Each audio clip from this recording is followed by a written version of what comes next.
नमस्ते सर, मेरा नाम अभिषेक है और मैं आपका सर बहुत धन्यवाद करता हूँ। आपके जो यूट्यूब पे वीडियोस हैं उसके थ्रू मेरे को काफ़ी सपोर्ट मिला मेरे डिजिटल सिग्नल प्रोसेसिंग सब्जेक्ट में, और आपकी वीडियोस के थ्रू मेरे जो कंसेप्ट है वो क्लियर हो पाए और काफ़ी सपोर्ट मिला। तो सर उसके लिए धन्यवाद करता हूँ, क्योंकि अभी हाल ही में मेरा रिज़ल्ट आया और मैंने काफ़ी अच्छे मार्क्स के साथ जो है अपने सेमेस्टर को क्लियर किया। उसके लिए आपके सपोर्ट के लिए, आपकी वीडियोस के लिए सर बहुत धन्यवाद करता हूँ। और जो आप काम कर रहे हैं उसके लिए बेस्ट ऑफ लक। और जो है मैं रेकमेंड करता हूँ बाकी जो लोग हैं कि आप सर का वीडियो देखें और अपने जो डाउट्स हैं उनको क्लियर करें। Thank you.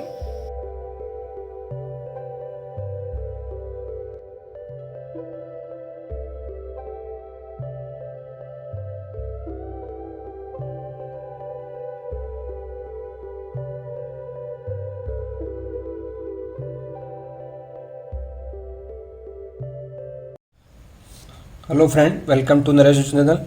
जो भी हमारे चैनल में फर्स्ट टाइम आए हैं उनसे रिक्वेस्ट है कि चैनल को सब्सक्राइब कर लें और वीडियो पसंद आए तो वीडियो को ज़्यादा से ज़्यादा शेयर करें। ठीक है, वीडियो एंड तक देखना है। बहुत सारे कंसेप्ट है, बहुत सारी चीज़ें हैं आपको जो समझ में आएगी। बीच में से अगर आप छोड़ के भाग जाओगे तो वीडियो शायद आपको कुछ डाउट भी क्रिएट हो सकता है और वो आपको फिर समझ में नहीं आए तो वो रिस्पॉन्सिबिलिटी मेरी नहीं है। देखो, ठीक है, तो अगर आप वीडियो पूरा एंड तक देखोगे तो आपको मैं एक श्योरिटी के साथ कहता हूँ, गारंटी के साथ कहता हूँ कि आपको बहुत सारी चीज़ें डाउट मतलब जो आपके क्लियर हो जाएंगे और आपको बहुत सारी चीज़ें समझ में भी आ जाएगी। तो चलो आज हम स्टार्ट करते हैं नेटवर्क थ्योरी और सर्किट थ्योरी एनालिसिस का। नेक्स्ट जो टॉपिक है हमारा मैश एनालिसिस। ठीक है, मैश एनालिसिस में डायरेक्ट न्यूमेरिकल ले रहा हूँ और आपको मैं न्यूमेरिकल के थ्रू मैं यहाँ पे समझाने वाला हूँ कि कैसे हम क्वेश्चन को सॉल्व करते हैं और कैसे क्या हमारी स्टेप्स रहेंगे। ठीक है, ये चीज़ आपको यहाँ पे फोकस करना है। ठीक है, तो क्वेश्चन क्या है मैश एनालिसिस का? First you can see determine the current okay and V x. ठीक है, हमको करंट क्या करना है, फाइंड आउट करना है, और वी एक्स फाइंड आउट। अब करंट यहाँ पे उन्होंने गिवन नहीं है तो हम जो भी करंट यहाँ पे हम एज्यूम करेंगे वो सभी करंट को फाइंड आउट करना है और वही हमारे यहाँ पे आंसर होने वाले हैं। ठीक है, एक चीज़ ये होगी। सेकंड चीज़, जब भी हम मैश एनालिसिस का क्वेश्चन सोल्व करेंगे, फर्स्ट स्टेप हमेशा ये ध्यान रखना, जो भी सर्किट हमको गिवन होगा एग्जाम के अंदर आपको गिवन मिलेगा, ठीक है, उसके अंदर एक कंसेप्ट हमेशा ध्यान रखना, असाइन अननोन करंट। क्या करना है? First step, assign unknown mesh current. ठीक है, अननोन मैश करंट। ठीक है, अब जिस करंट को हम एज्यूम अननोन करंट को असाइन करेंगे उसका डायरेक्शन हम क्या लेने वाले हैं? क्लॉकवाइज। ठीक है ना, ऑलवेज क्लॉकवाइज। ठीक है, ये आपको हमेशा क्लॉकवाइज ही लेना है, कोई दूसरा डायरेक्शन आपको लेना नहीं, ये आपको चीज़ ध्यान रखनी है। ठीक है, तो चलो पहले मैं मैश हम आइडेंटिफाई कर लेते हैं। ठीक है, असाइन अननोन मैश करंट। अब मैं अननोन करंट मैश असाइन करने पहले सबसे फर्स्ट आपको मैश आइडेंटिफाई करने पड़ेंगे। जैसे आपको मैश आइडेंटिफाई होते हैं उसको मैश को आपको क्या दे देना है? करंट देना। अब मैश क्या होगा? Complete close path which is can not be further divided. ठीक है, कंप्लीट क्लोज पाथ होना चाहिए और वो आगे किसी वापस दूसरे मैश में डिवाइड नहीं होना चाहिए। जैसे फॉर एग्जाम्पल ये ये जो पूरा पार्ट है ये इसको मैं कंप्लीट क्लोज पाथ है। ठीक है, कंप्लीट क्लोज पाथ का मीनिंग व्हाट? जिसमें करंट फ्लो हो सकता है, क्योंकि कंप्लीट क्लोज पाथ में हमारा करंट फ्लो होता है। ठीक है, उसके बारे में वीडियो बना रखी है, सर्किट में करंट कैसे होता है, फर्स्ट वीडियो जाकर आप देख सकते हो। ठीक है, तो ये हमारा मैश 1 हो गया, इसको मैंने मैश 1 नंबर दे दिया। ठीक है, और अगर ये मैश 1 है तो इसी को मैं करंट असाइन कर देता हूँ I1 और ये मेरा I1 करंट हो गया। ठीक है, दूसरा मैश मेरा ये 2 मैं आइडेंटिफाई कर दिया हूँ क्योंकि ये पूरा कंप्लीट क्लोज पाथ है। ठीक है, और इसमें मैंने जो करंट एज्यूम कर दिया दैट इज द I2। ठीक है, और जो थर्ड हमारा मैश है ये वाला हमारा 3 है और इसमें मैंने जो करंट एज्यूम कर लिया ये वाला I3। ठीक है, तो यहाँ पे एक चीज़ समझ में आ गई होगी कि कैसे आपको मैश आइडेंटिफाई करना है और कैसे आपको करंट ये करना है, असाइन करना है। ठीक है, ये चीज़ आपको ध्यान से समझना है। एक बार मैं वापस रिपीट कर देता हूँ। क्लोज पाथ, ये देखो पूरा क्लोज पाथ है। अब कुछ स्टूडेंट ये भी बोलेंगे सर ये भी तो क्लोज पाथ है। नहीं, ये नहीं लेना क्योंकि डिवाइड हो जा रहा है, फर्दर डिवाइड हो रहा है। हमको फर्दर डिवाइड नहीं करना है, तभी वो मैश कहलाएगा। वो लूप कहलाता है, जो डिवाइड हो जाता है वो क्या होता है? लूप कहलाता है। ठीक है ना, तो ये जो मैश है ये पूरा एक मैश हो गया, दूसरा मैश आपका ये हो गया, ये तीसरा मैश आपका ये हो गया। ठीक है, क्योंकि लूप होगा तो पूरा एक कंप्लीट वापस लूप बन सकता है, ये एक लूप बन सकता है, ये एक लूप बन सकता है। ठीक है ना, तो हम यहाँ पे मैश एनालिसिस कर रहे हैं, हम लूप एनालिसिस नहीं कर रहे हैं। ठीक है, क्लियर। लो बैलेंस की मेरी वीडियो है, आप जाके देख सकते हो, और जो BEE वाले वीडियो में मैंने वहाँ पे अपलोड कर रखी है, उसको वीडियो आप देख, मैं इसका लिंक आपको यहाँ पे प्रोवाइड कर दूंगा ताकि आप जाके इसको भी देख सकते हो, ठीक है। तो ये हो गया हमारा कैसे करंट असाइन करना है, ठीक है। ये हमारी first step, identify the mess, ठीक है, जो मैसेज कौन कौन से सर्किट में आपको आइडेंटिफाई करना है। सेकंड स्टेप मतलब मैं आपको जो नंबरिंग बता रहा हूँ, ठीक है, उसमें आपको क्या करना है, assign the current to assign unknown mesh current, ठीक है, जो अपने मेस हमने एज्यूम किया उसको, ठीक है। और जो थर्ड आपको क्या ध्यान रखना है, स्टेप थर्ड का मतलब जो आपको ध्यान रखना है, करंट का जो डायरेक्शन रहेगा वो क्या रहेगा, क्लॉकवाइज रहेगा। वीडियो थोड़ी लेंथी भी हो सकती है, लेकिन आपको पूरा देखना है तो भी आपको कंसेप्ट क्लियर होगा, ठीक है। ठीक है, ये हो गया। अब मेरा यहाँ पे मैं सबसे फर्स्ट पॉइंट नंबर 1 क्या करूँगा, मैं स्टेप्स नहीं दे रहा हूँ, पॉइंट दे रहा हूँ, ठीक है ना। इस पॉइंट के अकॉर्डिंग आपको समझना जरूरी है, ठीक है। तो पॉइंट 1 सबसे first from the circuit diagram, जब भी हमारा क्वेश्चन होगा हमको फर्स्ट क्या ध्यान रखना है, यही हमारा फर्स्ट पॉइंट रहेगा हमेशा, फ्रॉम द सर्किट डायग्राम, ठीक है। मतलब हमको सर्किट डायग्राम से फर्स्ट क्या क्या मिल सकता है वो चीज़ हम यहाँ पे नोट डाउन कर लेंगे, ठीक है। तो जो सर्किट हमारा गिवन रहेगा उसमें हमको सबसे फर्स्ट नोट डाउन कर लेना है, ठीक है। अब एक चीज़ यहाँ पे नोटिस करना है कि देखो क्वेश्चन आपको क्लियर दिख रहा होगा, ये चीज़ है कि यहाँ पे फर्स्ट चीज़ ये मेस 1 है, यहाँ से पास हो रहा है, इसमें करंट I1 पास हो रहा है, ये I2 है, इसमें इसमें पास हो रहा है, और ये I3 है, इसमें पास हो रहा है। अब यहाँ पे एक चीज़ मुझे डायरेक्टली जो मिल जाती है वो है ये I3, ठीक है। मेरे को क्वेश्चन में जो I3 का मैंने यहाँ पे एरो जो बताया, एक्चुअली करंट ऐसा गिवन है, ठीक है। थोड़ा मैं एग्जाम के जो हिसाब से उसी के क्लियर। तो अब यहाँ पे जो करंट है I3 वो इसमें फ्लो रहा है और ये भी करंट है। तो एक चीज़ यहाँ पे फंडा आपको ध्यान रखना, मैं जो रूल्स बता रहा हूँ,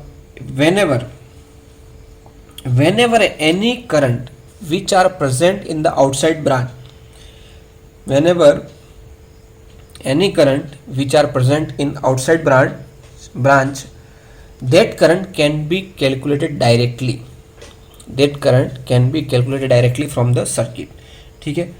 अब यहाँ पे सर्किट के अंदर ये आउटसाइड ब्रांच है, क्योंकि ये सर्किट के बाहर उसके कोई भी बीच में कहीं पे भी नहीं आ रहा है। तो ये जो करंट प्रेजेंट है किससे प्रेजेंट है, आउटसाइड ब्रांच में प्रेजेंट है। और जब ये आउटसाइड ब्रांच में प्रेजेंट है तो हमारे को यहाँ पे I3 की वैल्यू डायरेक्ट मिल जाएगी, I3 इक्वल्स टू -10 एम्पियर। -10 क्यों ले रहा हूँ, क्योंकि I3 ऐसे जा रहा है क्लॉकवाइज और करंट का जो डायरेक्शन है वो एंटी क्लॉकवाइज है, इसके लिए मैंने यहाँ पे माइनस ले लिया, ठीक है। रूल्स आपको ध्यान रखना है, ठीक है।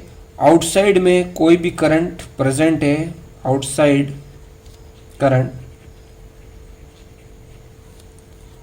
Can be calculated directly. जब किसी भी मैस के अंदर कोई भी करंट आउटसाइड ब्रांच में प्रेजेंट है उसको हम डायरेक्टली कैलकुलेट कर लेंगे, ठीक है। तो ये हमको क्या मिल गया, एक सर्किट से हमको फर्स्ट चीज मिली। ये आपको हमेशा नोटिस करना है कि कोई सर्किट में कोई करंट जो है वो आउटसाइड ब्रांच में प्रेजेंट तो नहीं है, प्रेजेंट है तो उसको हमको डायरेक्ट लिख देना है। तो फ्रॉम द सर्किट में फर्स्ट चीज आपकी याद है।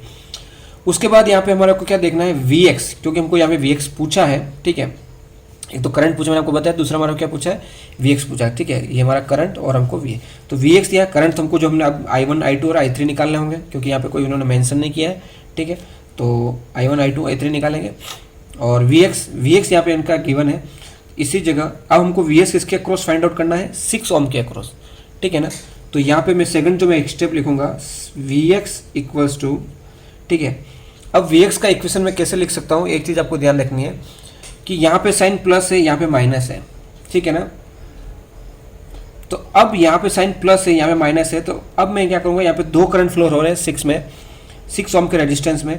एक तो I1 फ्लो हो रहा है और एक I2 फ्लो है। इधर से आपका देखो I1 आ रहा है और इधर से अगर आप जाते हो तो आपका क्या जा रहा है, I2 जा रहा है, ठीक है ना। इस साइड से क्लॉकवाइज I2 और इधर से देखोगे तो आप घूम फिर के ये वापस I1 आ रहा है। तो अब यहाँ पे मैं I1 को रेफरेंस लेके मैं करूँगा, क्योंकि यहाँ पे प्लस साइन है, तो I1 के अकॉर्डिंग मेरा यहाँ पे क्या होगा, 6 ओम्स लॉ के अकॉर्डिंग, सॉरी ओम्स लॉ के according Vx equals to that is I1 minus Vx equals to 6 in bracket I1 minus I2, ठीक है। I1 माइनस I2, जो करंट अपोजिट में आ रहा होगा उसको माइनस लेंगे, जो अपोजिट में नहीं आ रहा उसको हम प्लस लेंगे, याद रखना। अब प्लस माइनस का ये कंसेप्ट इंपॉर्टेंट है क्योंकि यहाँ पे प्लस आएगा माइनस आएगा। तो ये I1 ऐसे आ रहा है, ठीक है, ये I1 देखो यहाँ से समझना, मैं जो पेन का जो नोक है ये I1 ऐसे आ गया, ठीक है, और इसके अपोजिट में I2 जा रहा है, ठीक है ना। सो ये अपोजिट में I2 जा रहा है, तो ये क्या हो गया I1 माइनस I2। क्लियर, एक चीज़ आप ये क्लियर हो गई, ठीक है। अब ये चीज़ यहाँ पे नोटिस क्या करना है कि ये भी क्या है, हमारा करंट सोर्स है, ठीक है, डिपेंडेंट करंट सोर्स है, ये इनडिपेंडेंट है, ये डिपेंडेंट है, ठीक है।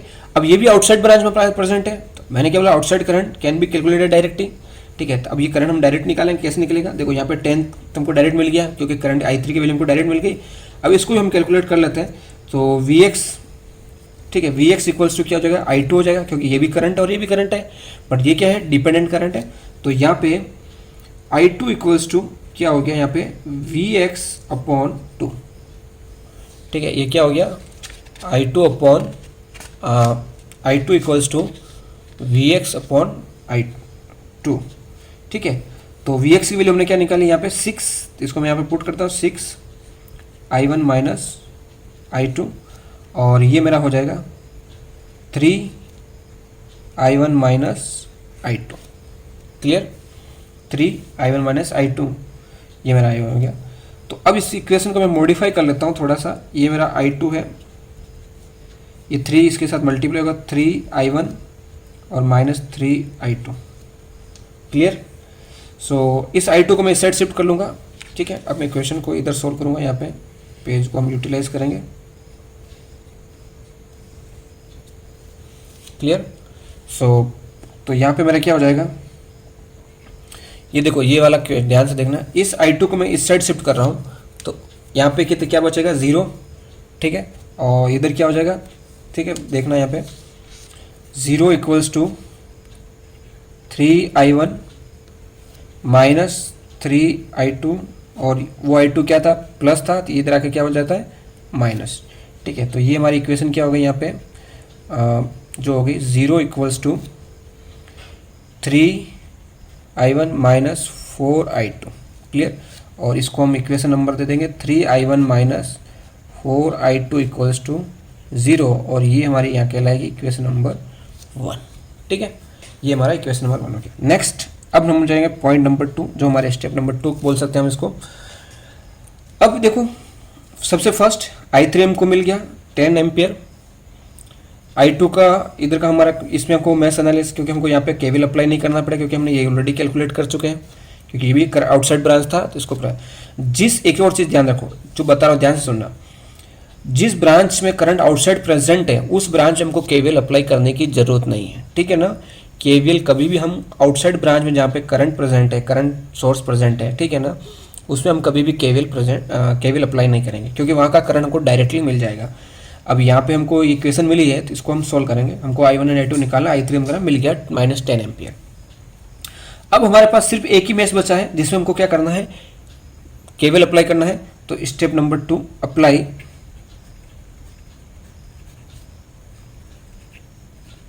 KVL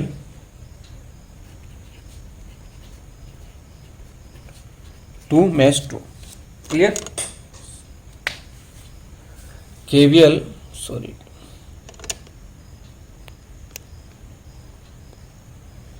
सो mesh 2। तो फर्स्ट, अब यहाँ पे मैं, अब वापस ध्यान रखना है कैसे मैं, ठीक है। अब इस साइड में क्या लिखूंगा, एक चीज़ ध्यान रखो, मैं आपको यहाँ पे लिख देता हूँ, इस साइड, एक साइड में लिखूंगा करंट और दूसरी साइड में लिखूंगा वोल्टेज।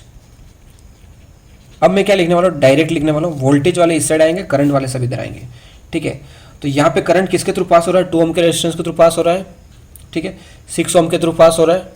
क्लियर, सर्किट में आप देख सकते हो, ठीक है, और बस 2 रेजिस्टेंस के थ्रू, ठीक है। तो अब मैं क्या करता हूँ, अब यहाँ पे तो मैं मेश एनालिसिस, अगर आप देखोगे कि साइन कन्वेंशन को कैसे मेश एनालिसिस कैलकुलेट करते हैं, तो उसका मैं वीडियो लिंक में दे दूंगा, आप देख लेना मेरा वो वीडियो, उससे समझना। बट यहाँ पे मैं वैसा नहीं करने वाला हूँ, यहाँ पे मैं डायरेक्ट कैलकुलेट करने वाला हूँ। अब मुझे डायरेक्ट कैसे कैलकुलेट, सबसे पहले आपको क्या चेक करना है कि कितने मैसेज हैं, जितने मैसेज है उतने करंट आपको यहाँ पे लिख देना, I1 I2 I3, ठीक है। तीनों मैसेज करंट हमने यहाँ पे लिख दिया, I1 I2 I3, ठीक है, क्योंकि 3 मैसेज है और 3 करंट, तीनों को हमने लिख दिया, ठीक है। उसके बाद हम वोल्टेज का हम बाद में देखते हैं क्या है, ठीक है। अब मैं क्या देखूंगा कि जिस मेश में मैं केवीएल अप्लाई कर रहा हूँ, इंपॉर्टेंट चीज यहाँ पे जाना है, जिस मेश में मैं केवीएल अप्लाई कर रहा हूँ उस मेश के करंट को मैं क्या लेने वाला हूँ, नेगेटिव, ठीक है ना। बाकी जितने भी मेसेज के करंट रहेंगे वो क्या रहेंगे, पॉजिटिव।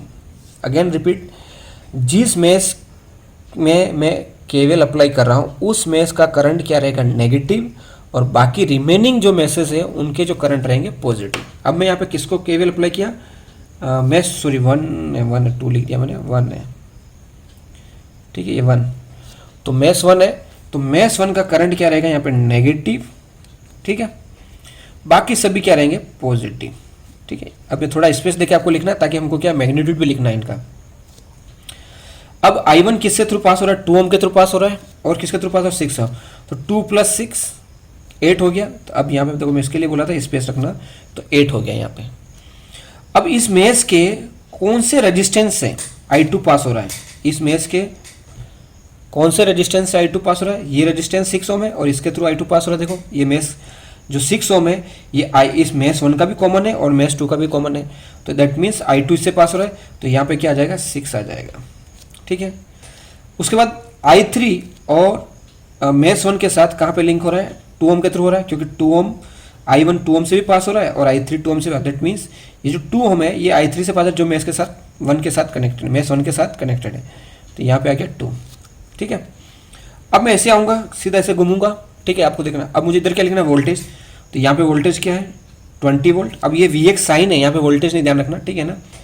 सो ये 20 वोल्ट है। अब मैं 20 वोल्ट को क्या करूँगा, यहाँ पे क्या माइनस साइन आया, माइनस से प्लस आ रहा है, ठीक है। अब नॉर्मली साइन कन्वर्जन में क्या होता है, जब माइनस से प्लस आता है तो हम क्या लेते हैं, प्लस लेते हैं, बट मैं यहाँ पे ऐसा नहीं ले रहा हूँ, यहाँ पे जो साइन है माइनस है वही ले रहा हूँ, क्योंकि डायरेक्ट मेथड है, तो डायरेक्ट मेथड में जो रूल्स मैं यहाँ पे अप्लाई कर रहा हूँ वही रूल्स आप अप्लाई करना, आपका क्वेश्चन डायरेक्ट ही सॉल्व होगा।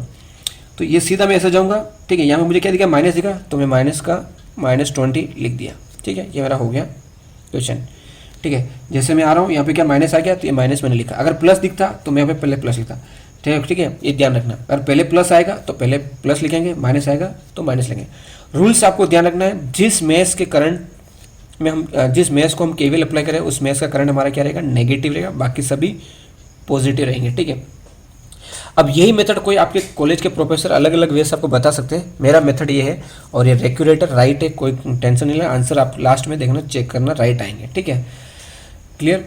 तो ये आ गया, आपको कोई भी क्वेश्चन आपके प्रोफेसर आपको पढ़ा रहे हैं, टीचर आप पढ़ा रहे हैं, ठीक है, उनके और मेरे आंसर आप वेरीफाई कर सकते हो। आप लास्ट में आपको यही क्वेश्चन, ये न्यूमेरिकल के, तो आपके आंसर सेम आएंगे, ठीक है। उनकी मेथड यूज़ करना, मेरी यूज़ करना, बट जो मेथड मैं बता रहा हूँ one of the best method है, आपको लाइफ टाइम याद रहेगी, याद रखना, ठीक है। आप इस मेथड को गेट एग्जाम में सोल्व करते हो, ESE एग्जाम, कोई भी किसी भी एग्जाम में आप इसको सोल्व करते हो, यूनिवर्सिटी एग्जाम में, ठीक है, डायरेक्ट मेथड इंपॉर्टेंट होता है।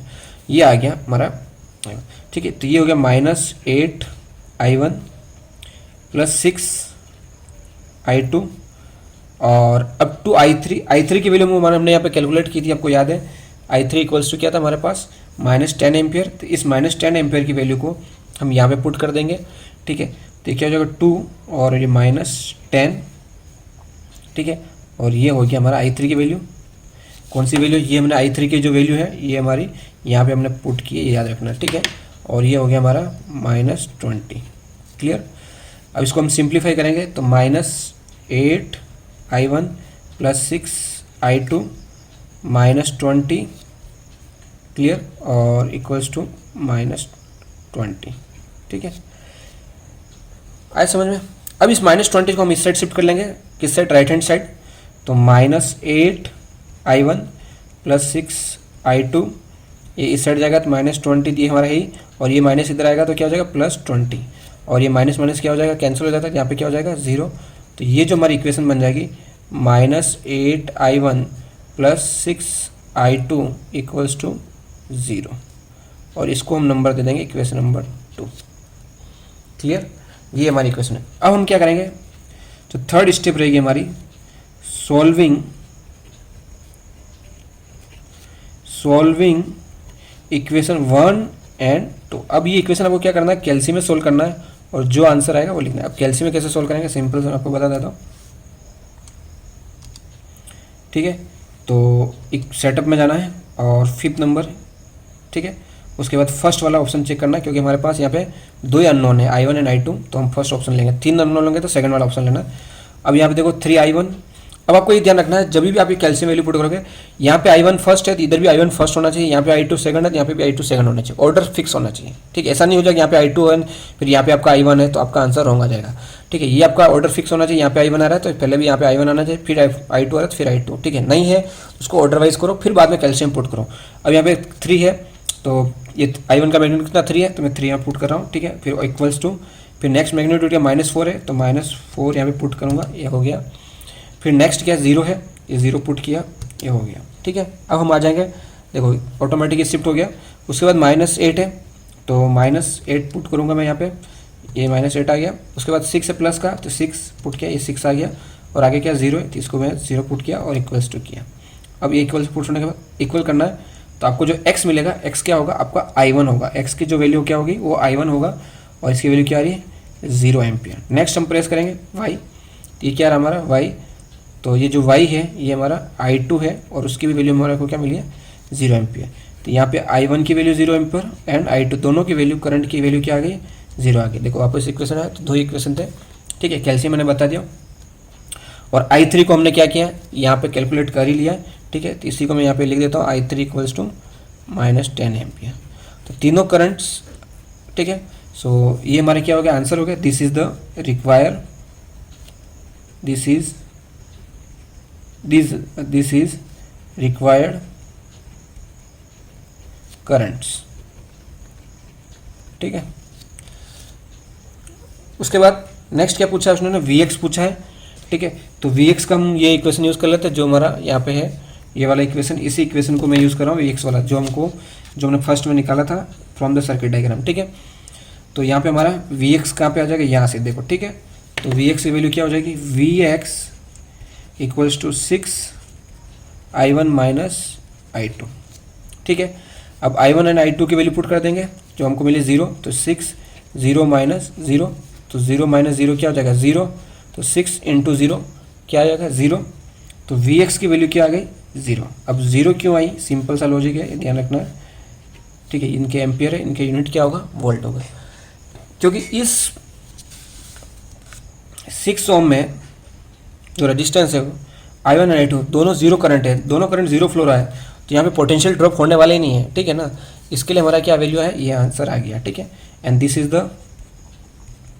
This is required voltage.